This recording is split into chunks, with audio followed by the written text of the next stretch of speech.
Hey guys, so today we're going to be learning how to change the string on a Toro 1100 weed whacker.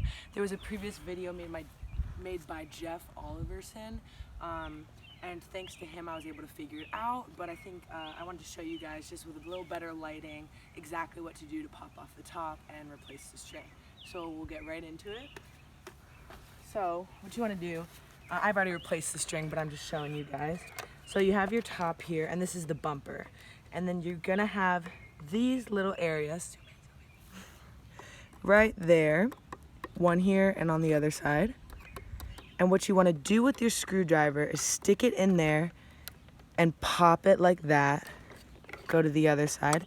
And you wanna kind of ratchet it up, and you're just gonna pull up, and it's gonna pop off.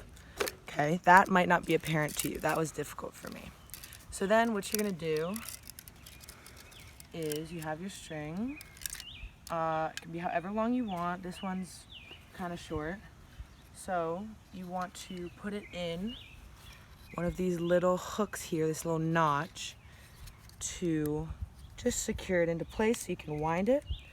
And it'll see here, this is the way electric winds, this is the way gas winds. So this one is an electric one, so we're gonna wind it clockwise, and counterclockwise. It's the opposite way for you guys.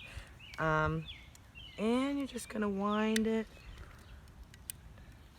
up.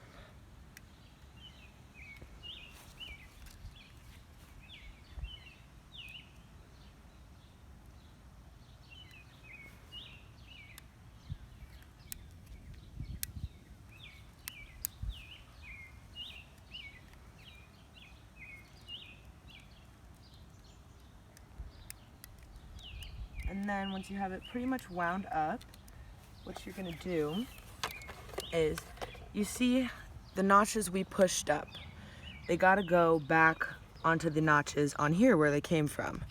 So you're gonna line those up.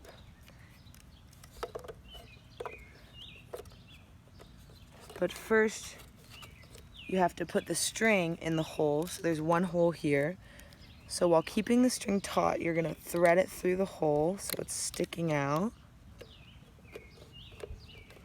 It's kind of difficult. There we go. And while keeping that string taut, you're gonna want to align where we popped the top off and press down. It's gonna take a little bit of jiggling and jaggling, but that's pretty much it. And it's nice and secure in there. And then if it's too long, you can just cut it down. And if it's too short, you just bump it when you go and get it the right length. And that's how you do it. Thanks, guys.